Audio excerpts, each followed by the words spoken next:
이 시간 하나님 말씀 함께 봅니다. 시편 84편 5절로 8절입니다. 주께 힘을 얻고 그 마음에 시온의 대로가 있는 자는 복이 있나이다. 그들이 눈물 골짜기로 지나갈 때에 그곳에 많은 샘이 있을 것이며 이른 비가 복을 채워주나이다.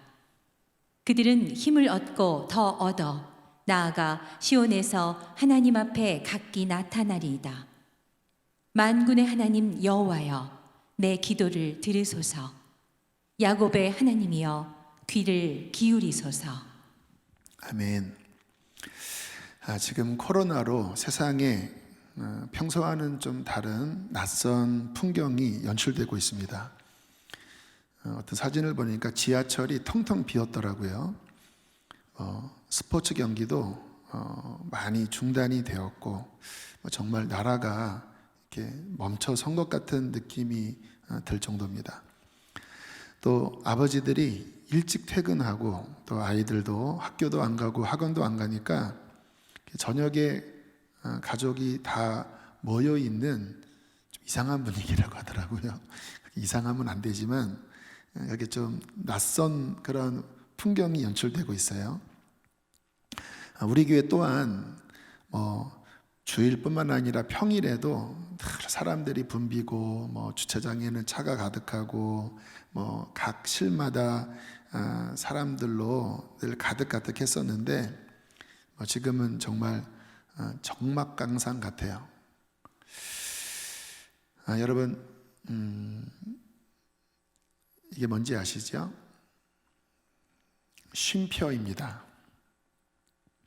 이 쉼표를 사전적 정의를 보니까 이렇게 설명했더라고요. 쉼표는 문장의 중간이나 낱말과 낱말 사이에 옴. 그러니까 마침표가 아닙니다. 문장과 문장, 낱말과 낱말 사이에 오는데 두 번째 정의는 이렇습니다. 쉼표 사이에는 조금 쉬어 읽어야 함. 너무나 잘 아는 그런 정의입니다. 어쩌면 지금 이 시간이 쉼표의 시간 같다는 생각이 들어요. 숨을 고르는. 성경에는 이러한 말씀이 또 나옵니다. 전도서 7장 14절 말씀인데요. 형통한 날에는 기뻐하고 곤고한 날에는 되돌아보아라.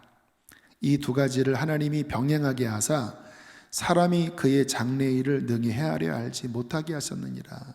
너의 인생이 어떻게 흘러갈 줄 너희는 모르지. 그런데 형통한 날을 허락하실 때는 그래 기뻐해라. 그러나 먹구름이 찾아오고 비바람이 몰아치는 곤고한 날이 올 때는 잠깐 멈춰서서 왜 하나님이 나에게 이러한 시간을 허락하셨는지 되돌아보는 시간을 가지라는 거예요. 그게 쉼표입니다. 한 템포 쉬면서 돌아보아야 할 것들을 돌아보는 시간을 가지라는 거예요. 너무 숨가쁘게 가면 우리가 놓치는 부분들이 있잖아요. 물론 어떤 분들은 지금 숨표의 시간이 아니라 정말 너무 힘들고 짓눌리는 시간을 보내는 분도 계실 것입니다. 주님께서 그분들에게 이길 힘을 주시기를 기도하고 축복합니다. 그러나 그럼에도 불구하고 우리는 이와 같은 시간 속에서 되돌아보는 기회를 갖는 것은 꼭 필요한 일이라고 생각해요. 어떤 것들을 되돌아봐야 할까요? 한 두 가지를 오늘 생각을 해봤는데요. 첫 번째는 가정입니다. 좀 전에 그 저녁마다 온 가족이 모여 있는 그 풍경에 대해서 말씀을 드렸는데 그게 실은 정상적인 분위기지만 한국 사회가 너무 바쁘게 흘러가다 보니까 그게 이제 진풍경이 된 거예요. 서로 좀 멀뚱멀뚱하니 막상 만나서 이야기하려고 하면 또 좀 대화거리가 없을 수도 있을 것 같아요. 요즘 그 아버지와 자녀의 하루 평균 대화 시간을 발표한 그러한 단체가 있어서 보니까 34초라고 하더라고요. 아버지와 자녀의 대화. 학교 다녀왔니? 공부했니? 그러면 씻고 자라. 그래 할 말이 없는 그런 가정도 적지 않지요. 또 뭐 교회적으로도 그래요. 주일에 교회 오면 다 흩어져서 예배를 드리다 보니까 막상 온 가족이 함께 모이는 게 쉽지 않을 수 있어요. 그런데 지금 이와 같은 시간을 통하여 어쨌든 가족들이 함께 서로 얼굴을 맞댈 수 있다고 하는 것은 저는 의미 있는 일이라고 생각해요. 특별히 지금 교회에서 매주 가정 예배지를 보내드리고 있습니다. 의미는 이 시간을 통해서 가정 예배를 세우라고 하는 의미인데요. 실은 여러 가정이 평상시에 가정 예배를 드리고 싶어도 못 드리고 있다가 이 기회에 가정 재단이 서게 되었다고 하는 그러한 고백들이 꽤 많아요. 여러분 그 열왕기상 18장에 보면 엘리야가 그의 백성들을 모으고 갈멜산에서 그 영적 전투를 벌일 때 제일 처음에 했던 게 뭔지 아십니까? 12돌을 가져다가 이스라엘의 무너진 제단을 세우는 것부터 시작했어요. 상징적인 의미가 있습니다. 예배가 무너진 이스라엘, 결국 그의 백성들이 우상을 섬기고 그 나라에 기근이 찾아오고 재앙이 찾아왔는데 회복의 첫걸음이 무엇이었을까요? 각 지파, 12지파에 무너져 있었던 돌을 다시 세우면서 예배의 단을 쌓으면서 이스라엘이 회복되도록 그렇게 엘리야가 기도했지요. 많은 가정이 그렇게 예배하면서 가정의 재단이 세워지고 그 시간을 통하여 부모 자녀와의 관계가 회복되고 그리고 생각보다 조금 부담스러울 줄 알았는데 생각보다 은혜로운 그러한 경험을 하면서 너무 감사합니다 라는 고백들이 적지 않게 들려오고 있습니다. 저는 이것이 이 쉼표의 시간을 통해 얻게 되는 큰 유익이라고 생각해요. 또 하나님은 비록 예배당에서 우리가 이렇게 모이지는 못하지만 가정에서 예배드리는 것을 주님께서는 정말 기뻐하신다고 생각합니다. 그러니까 이 시간을 통하여 가정을 돌아보십시오. 교회에서 좀 바쁘게 봉사하셨던 분들도 이 시간에 가정을 돌아보세요. 또 가정이 예수님 믿지 않은 분들, 그런 분들이 좀 더 힘들 수가 있는데 이 시간에 더 남편에게 잘 대하시고 이 시간에 더 자녀에게 맛있는 밥을 해주시면서 가정에서 그리스도의 향기와 그리스도의 소금의 맛을 내서 가정이 더 주 안에서 세워진다면 그것은 결코 헛된 시간이 아니라 유익한 시간이 저는 되리라고 믿습니다. 이 순표의 시간에 나의 가정은 어떠한가? 내가 혹시 좀 소홀하지 않았나? 어떻게 더 섬겨야 하나? 어떻게 대화해야 하나? 어떻게 예배해야 하나? 또 믿지 않는 가족들을 향하여 어떻게 섬겨야 하나? 이것은 우리에게 분명히 의미 있는 시간이리라 믿습니다. 자, 두 번째 우리가 점검해야 될 것, 내 신앙을 점검하는 거예요. 항상 어려울 때 밑바닥이 드러나요. 체력적으로도 그렇더라고요. 건강할 때는 몸의 구석구석 좀 약한 부분도 그래도 이렇게 잘 커버가 되는데 몸이 약해지면 그 속에 있는 연약함이 드러나더라고요. 우리의 영적인 측면도 마찬가지입니다. 평상시에 어쨌든 일주일에 한 번 모여서 뜨겁게 예배하고 또 목장 모임 예배하고 또 믿음의 사람들과 만나면서 어떤 면에서는 좀 묻어가는 부분도 있거든요. 그런데 지금 모이지 못한 시간이 4주째가 되고 있어요. 처음에는 눈물나게 아쉽고 또 갈급하니까 영상 예배지만 뜨겁게 드렸습니다. 그런데 2주가 되고 3주가 되고 4주가 되면서 또 언제 예배가 다시 예배당에서 모일 줄 기약 없는 이런 상황이 되면서 마음이 점점 풀어지고 흐트러진 분들도 분명히 계실 거예요. 처음에는 옷매무새도 다듬고 또 집안도 깨끗하게 청소하고 또 우리 아이들도 준비시키고 또 예물도 잘 준비하고 어쨌든 내가 흐트러지지 말자 했는데 2주, 3주, 4주가 되면서 이제는 옷도 풀어져 있고 아이들도 집중하지 않고 자꾸 핸드폰 다른 것 보고 이렇게 여러분들이 왔다 갔다 하신다면 분명히 마음 중심 안에 예배의 태도가, 다시 말하면 영적인 중심이 흐트러진 것이죠. 또 계속 뉴스를 우리가 보게 되잖아요.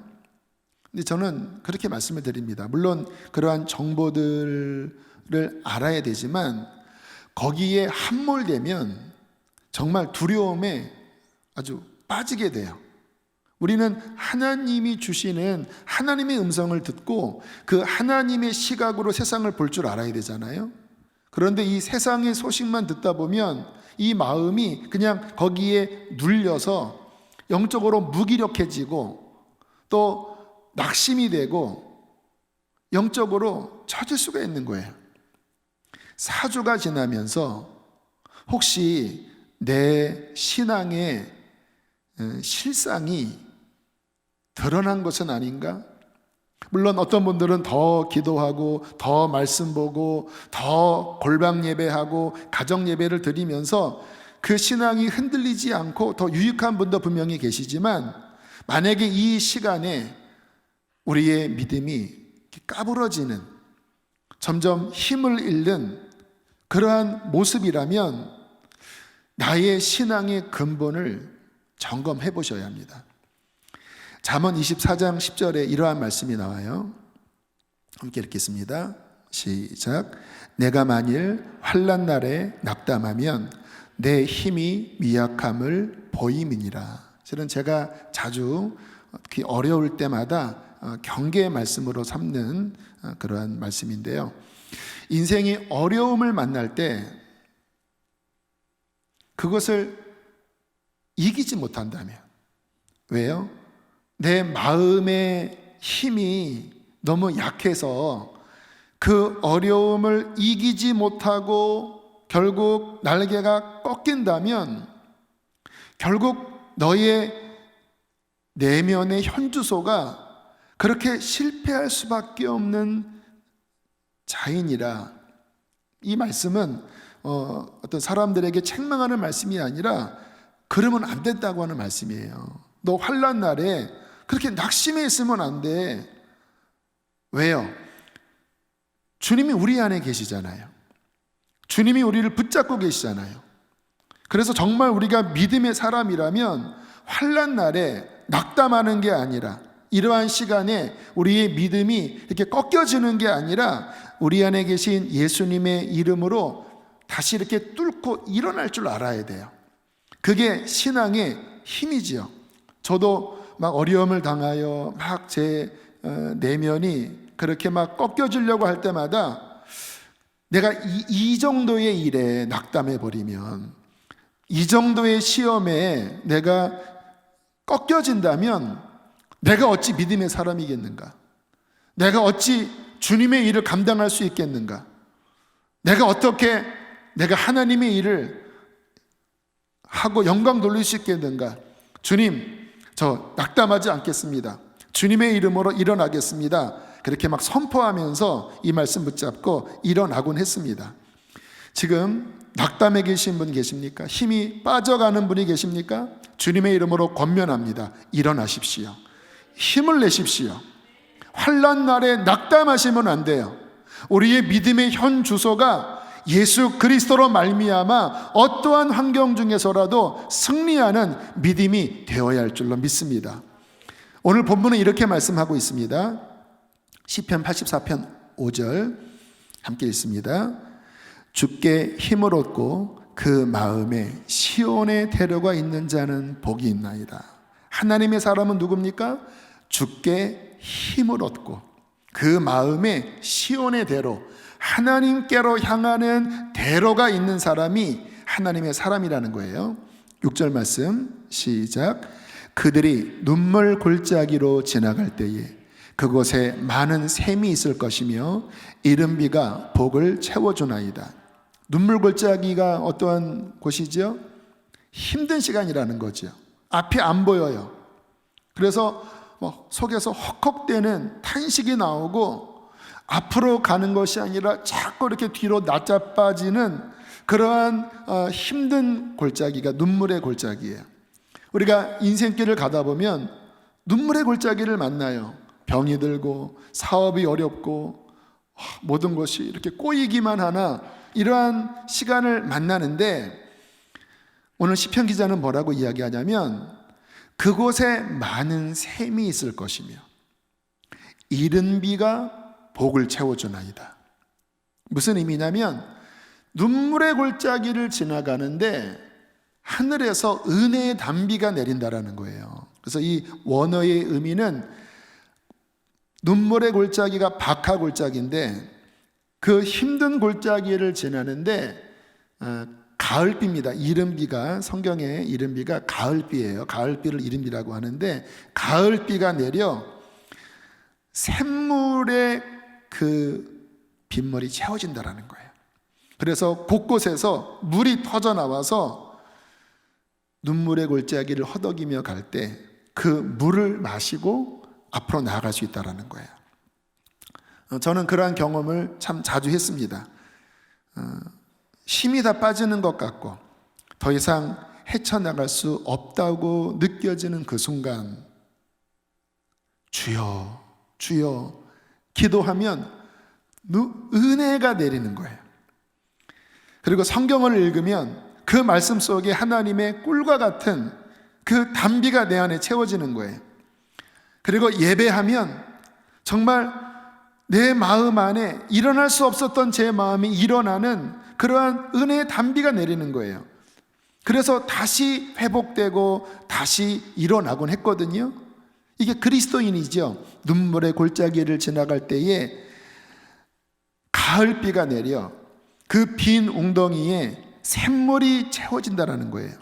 7절 말씀 함께 읽겠습니다. 시작. 그들은 힘을 얻고 더 얻어 나아가 시온에서 하나님 앞에 각기 나타나리이다. 그들은 낙심하지 않아요. 힘이 빠졌다가 다시 힘을 얻어요. 자신의 힘이 아니죠. 하나님이 공급하시는 힘입니다.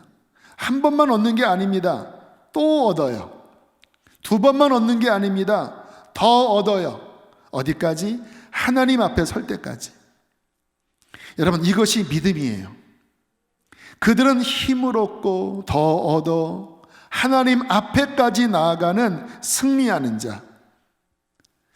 이 하나님의 은혜가 당신과 함께 하십니다. 이 말씀을 통하여 하나님은 다시 당신에게 힘을 얻게 하실 것이에요. 더 얻게 하실 것이에요. 강하고 담대하십시오. 요즘 2017년도 7월, 8월, 9월에 했던 금요 성령 집회 돌파 시리즈 설교를 보내드리고 있어요. 왜냐하면 지금 성도들에게 돌파가 필요하겠다라고 하는 마음이 들었기 때문입니다. 7월, 8월쯤에 그때가 이제 한참 어려울 때였는데 주님이 제 마음에 이렇게 은혜의 단비로 제 우물을 채워주신 찬송가가 있었어요. 이번 편지에, 목회 편지에 제가 기록한 그러한 찬송가인데요. 큰 물결이 설레는 어두운 바다라고 하는 그런 찬송가입니다. 그때 이 찬양을 부르면서 많이 위로받고 또 눈물도 흘리고 격려도 얻었어요.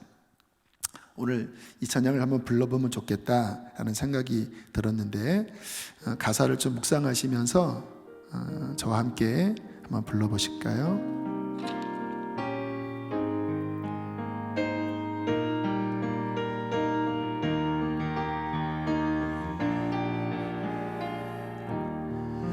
큰 물결이 설레는 어두운 바다 저 등대의 불빛도 희미한데 이 풍랑에 배 저어 항해하는 이 작은 배 사고는 주님이라. 나 두려움 없네 두려움 없도다. 주 예수님 늘 깨어 계시도다. 이 흉흉한 바다를 다 지나면 저 소망의 나라에 이르리라. 큰 풍랑이 이 배를 위협하며 저 깊은 물이 벌려 달려드나 이 바다에 노저 항해하는 이 작은 배 사고는 주님이라. 나 두려움 없네 두려움 없도다. 주 예수님 늘 깨어 계시도다. 이 흉흉한 바다를 다 지나면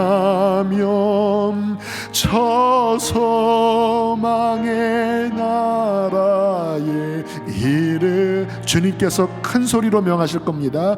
큰 소리로 물결을 명하시며 이 바다는 고요히 잠자리라. 저 동력이 환하게 밝아올 때 나 주 함께 이 바다 건너가리. 나 두려움 없네 두려움 없도다. 주 예수님 늘 깨어 계시도다. 이 흉흉한 바다를 다 지나면 저 소망의 나라 이르리. 저 흉흉한 바다를 저 흉흉한 바다를 다 지나면 저 소망의 나라에 이르리라. 할렐루야. 주님이 함께 하시면, 주님이 배 안에 계시는데 우리가 왜 지겠습니까? 여러분, 신앙의 비밀 가운데 하나는 뭐냐면요, 편안할 때보다 오히려 문제가 있을 때, 위기가 있을 때 더 하나님의 은혜를 받을 수 있다는 거예요. 그래서 위기는 기회입니다. 비상한 때, 정상적이지 않은 때 세상 사람들은 혼돈하고 바람에 나는 겨처럼 흔들리지만 믿음의 사람들은 비상할 수 있어요. 왜요? 주님께서 함께하고 계시니까 그 어려움이 더 하나님을 경험하는 시간이 되고 그 어려움이 더 하나님의 은혜를 받는 시간이 된다라는 거예요. 그래서 비상한 때 비상하라. 저는 우리 교회 캠페인처럼 했으면 좋겠어요. 데살로니가전서 5장 16절로 18절에 이러한 말씀이 나오죠. 함께 읽겠습니다. 시작. 항상 기뻐하라. 쉬지 말고 기도하라. 범사에 감사하라. 이것이 그리스도 예수 안에서 너희를 향하신 하나님의 뜻이니라. 하나님의 뜻이 뭐라고 말씀하세요? 너 힘들어하지 말고, 낙심해 있지 말고 기뻐해라. 항상 기뻐해라. 왜? 내가 네 안에 있으니까. 너 기도 쉬지 말아라. 교회 요즘 못 간다고, 코로나 때문에 요즘 새벽 예배 못 간다고 너 기도 쉬면 안 돼. 기도는 쉬지 말고 해야 되고 어려울수록 더 해야 되는 거야. 범사에 감사해라. 너 사업이 힘들고, 너 지금 네 하는 일이 진퇴양난에 빠졌다 할지라도 감사는 모든 일 속에서 감사하는 거야. 항상 하나님 앞에 찬양해야 되는 거야. 이것이 마땅히 드려야 할 입술의 열매인 거야. 이게 그리스도 예수 안에서 우리를 향한 하나님의 뜻이라는 것입니다. 저는 기도하고 우리 성도들 향하여 뭔가 선포하려고 하면 이 말씀이 자꾸 생각나더라고요. 어떻게 이러한 마음을 가질 수가 있지요? 이 상황 가운데 정말 믿음의 기쁨을 가진 사람, 더 강력한 기도의 영을 갖고 있는 사람, 모든 일 속에서 감사할 수 있는 넉넉한 마음을 갖고 있는 사람들은 어쩌면 소수라고 생각이 돼요. 여러분, 제가 중요한 비결 하나를 말씀을 드립니다. 여러분들이 이렇게 개인 기도 하시다가 또는 가정 예배 드리시다가 하나님이 주신 어떠한 은혜가 있으면 그 은혜를 혼자만 간직하고 계시지 말고 나누셔야 합니다. 저도 지난주부터 그렇게 편지도 보내드리고 또 영상 메시지도 보내드리고 또 제가 설교했던 부분들을 이렇게 편집해서 보내드리잖아요. 근데 이게 왜 중요하냐면 하나님의 마음을 서로 나눌 때, 흘려보낼 때 그 하나님의 마음 안에는 생명력이 있고 소망이 있고 영적 힘이 있기 때문에 그 무기력함과 또 우울함과 슬픔의 공기를 바꿀 수 있는 거예요. 그래서 혼자만 하는 게 아니라 서로 나눠야 합니다. 목장 안에서 나누셔야 돼요. 아까 제가 시편 84편의 원어적 의미가 눈물의 골짜기 웅덩이들이 있는데 가을비가 그 웅덩이를 채워서 골짜기를 통과했다고 그랬잖아요. 저에게도 임한 그 은혜, 또 여러분에게도 임한 은혜를 혼자만 간직하지 말고 이게 서로 흐르게 해야 된다는 거예요. 목장이 중요합니다. 제가 지난주에 목장이 중요하다고 말씀을 드렸습니다. 이 시간 잠깐 우리 집사님 한 분 각 목장 이 어려운 가운데에서도 어떻게 그 은혜가 흐르고 있는가 잠깐 간증을 듣겠는데요. 우리 이모범 집사님 나오셔서 우리 목장에 대한 간증을 잠깐 나누겠습니다. 여러분 모니터 앞에 계시지만 박수로 맞이하실까요?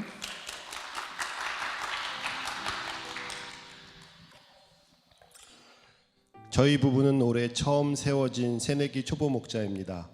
낯가림도 많고 말수도 적은 편인 저희 부부는 이 연약한 자가 어떻게 목자의 직분을 감당할지 난감한 마음으로 목장 모임을 시작하였습니다. 다행히 기존 목장 식구들과 새가족분들 모두가 목장 모임에 잘 나와주시고 진솔하게 마음을 나눠주셔서 주님께 감사함으로 목장 나눔이 진행되고 있을 때 코로나 바이러스 사태로 목장 모임이 중단되었습니다. 저희 목장은 모두 아이들이 있어서 가정에서의 목장 예배가 어려워졌습니다. 그래서 교회에서 전달해주는 내용을 카톡으로 공유하고 코로나를 이기는 지혜나 좋은 찬양과 말씀들을 서로 공유하며 안부를 묻는 정도의 소통을 이어가고 있었습니다. 서로 만날 수 없는 상황에서 저희 부부는 아직 목장 예배가 낯선 새 가족도 있는데 어떻게 한 목장으로 연합해 가야 할지 목자로서의 지혜가 절실하였습니다.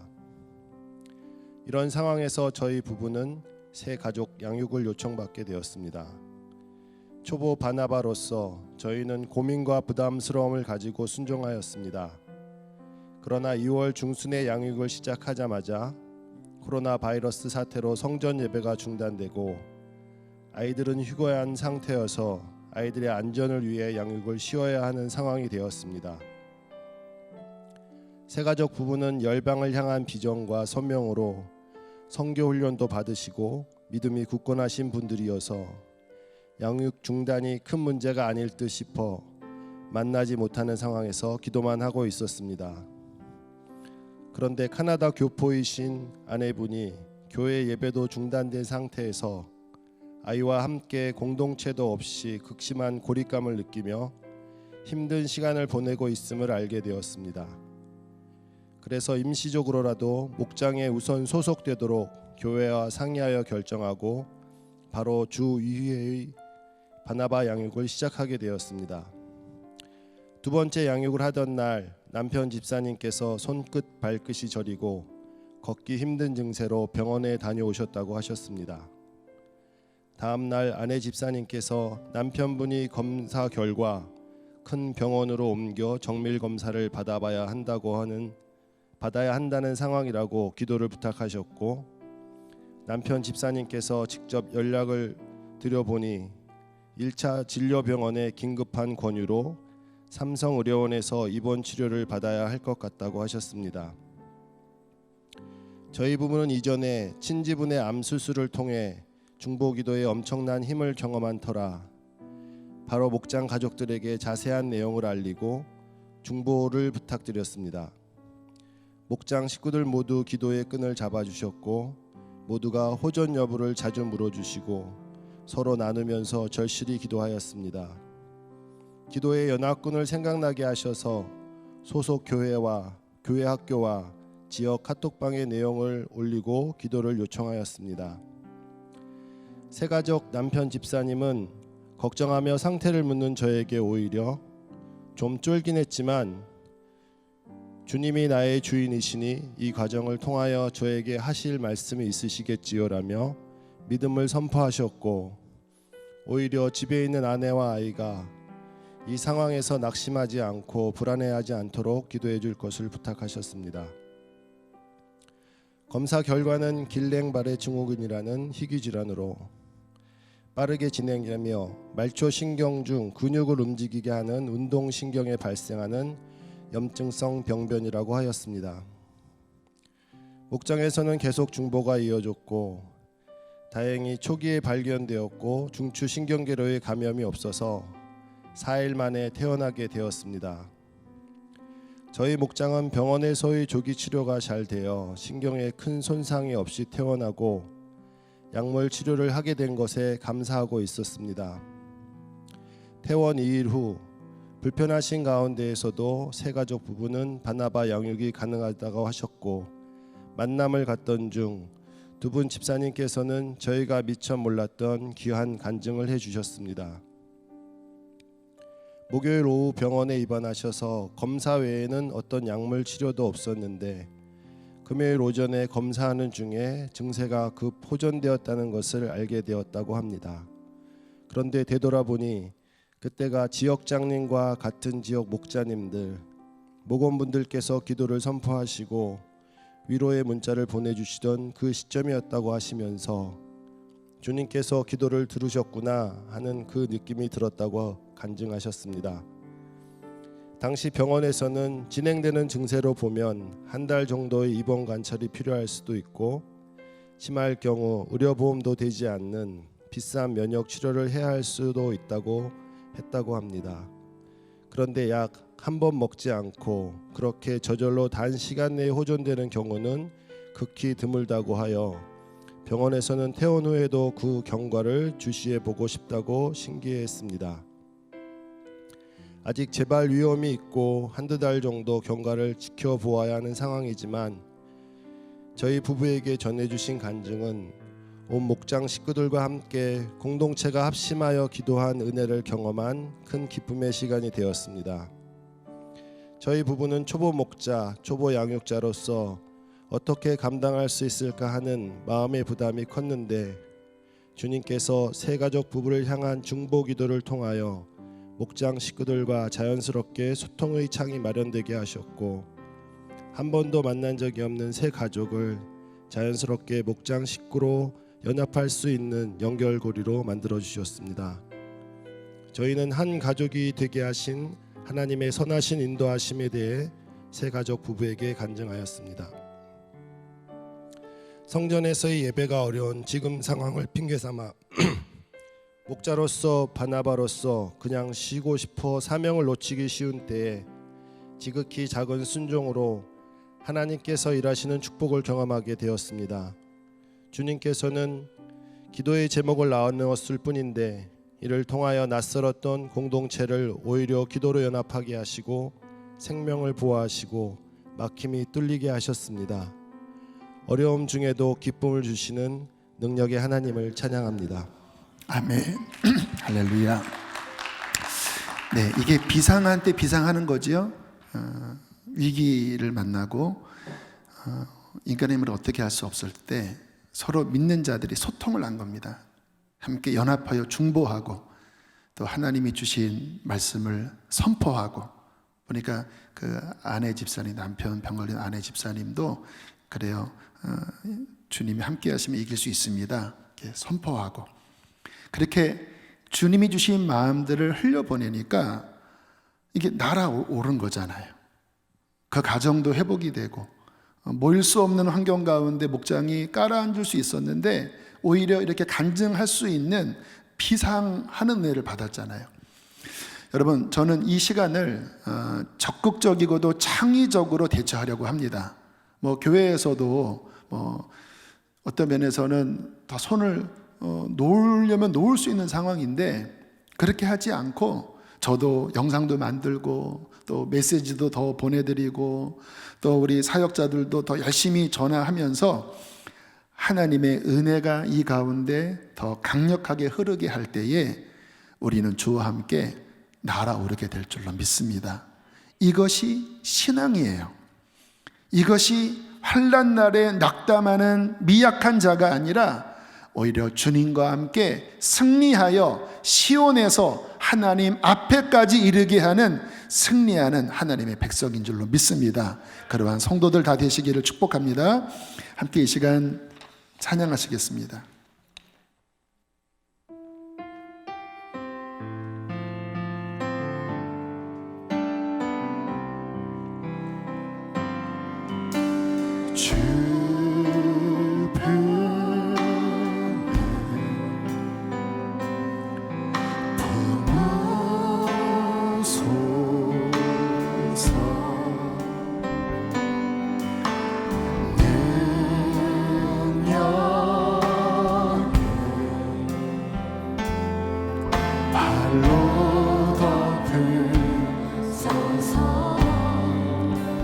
거친 파도 날 향해 와도 주와 함께 날아오르리. 주와 함께 날아오르리. 폭풍 가운데 나를 영원 잠잠하게 주를 보니. 자리에서 일어나서 찬양하실까요? 주님 안에, 주님을 바라보세요. 나 거하리, 나 거하리. 주님의 강한 능력의 발이 우리를 붙잡고 계십니다. 주는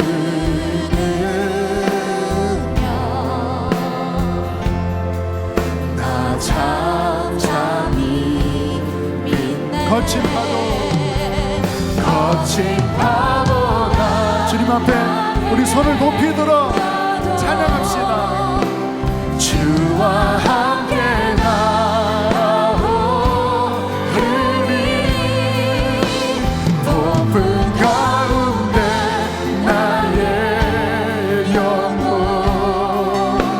잠잠하게 주를 거친 파도 날 향해 와도 거친 파도 주와 함께 날아오르리. 주와 함께 날아오르리. 폭풍 가운데 나의 영혼 잠잠하게 주를 보니. 기도합시다. 하나님, 바람을 불어주십시오. 생기를 불어주십시오. 하늘에서 은혜의 담비를 내려주십시오. 이 골짜기를 지날 때에 나는 하나님을 찬양할 것입니다. 나는 하나님 앞에 더 감사할 것입니다. 주와 함께 날아오를 것입니다. 하나님, 나를 일으켜 주시옵소서. 우리의 가정을 세워주시옵소서. 이 나라를 붙들어 주시옵소서. 주여 한번 부르시고 기도하시겠습니다. 주여, 할렐루야. 여호와께 감사하라. 그는 선하시며 그 인자하심이 영원하미로다. 하나님, 눈물의 골짜기를 지날 때에 그곳에 많은 샘이 있을 것이며 이른 비가 채워져 우리에게 복을 주나이다. 하나님, 일어나게 하여 주십시오.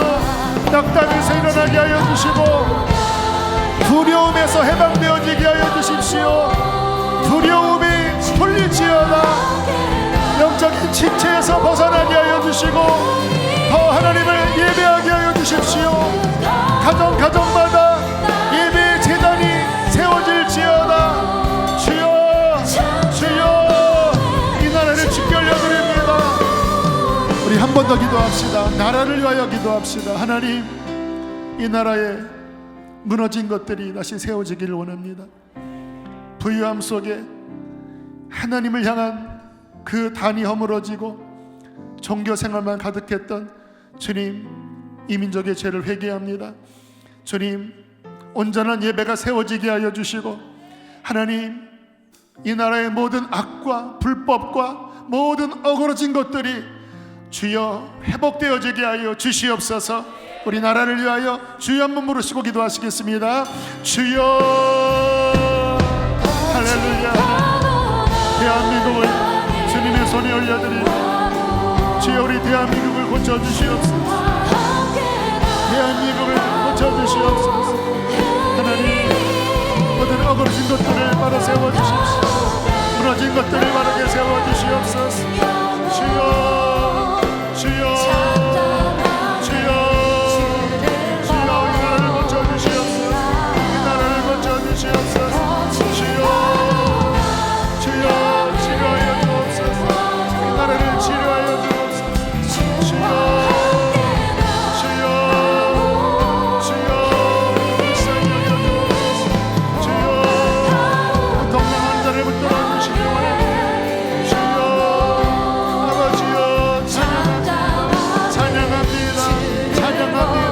거친 파도 날 향해 와도, 거친 파도 날 향해 주와 함께 날아오르니, 주와 함께 날아오르니 폭풍 가운데 나의 영혼 잠잠하게 주를 보리라. 하나님, 주님이 함께 하시는데 주님, 우리가 어찌 넘어질 수 있겠습니까? 주님이 이 배의 사공이신데 어찌 이 배가 침몰할 수 있겠습니까? 주님, 주님께 모든 주권을 올려드립니다. 하나님, 주님께서 모든 풍랑을 잠잠케 하여 주시고 이 일을 통하여 더 하나님 앞에 다가가게 하여 주시옵소서. 눈물의 골짜기를 지나고 있는 주의 백성들을 위하여 탄원하며 기도합니다. 주님, 그곳에 샘물이 터지게 하여 주시고 하늘에서 단비가 내려 모든 웅덩이마다 그 복으로 차고 넘치게 하여 주십시오.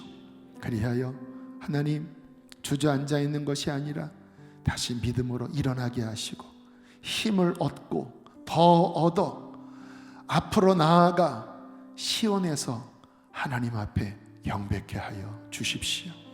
주님, 이 나라의 경제에 먹구름이 드리워져 있습니다. 사랑하는 성도들의 기업을 보호하여 주시옵소서. 직장을 보호하여 주시옵소서.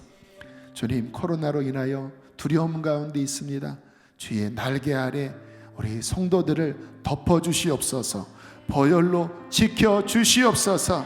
이 재앙이 틈타지 못하도록 각 가정과 하나님 일터와 교회를 지켜 주시옵소서. 하나님, 우리는 믿음으로 날아오를 것입니다. 주님, 바람을 불어주소서. 각 목장마다 바람을 불어주시어서 그것이 서로 소통되어지게 하여 주시고, 하나님 믿음으로 승리하는 아름다운 간증의 시간이 되게 해 주시옵소서. 귀한 예물 봉헌합니다. 기쁘게 함양하여 주시고, 하나님 사랑하는 성도들을 복 주시옵소서. 이제는 우리를 죄에서 건지신 예수 그리스도의 구원의 은혜와 하늘 아빠 아버지의 끝없는 사랑과 우리 안에 내주하셔서 영원토록 교통하시는 보혜사 성령의 교통하심이 눈물의 골짜기에 은혜의 단비를 머금고 주님 앞에 날마다 나아가는 사랑하는 성도들의 심령과 가정과 교회 위에, 이 나라 이 민족 위에 충만히 함께 하시기를 축원하옵나이다. 아멘.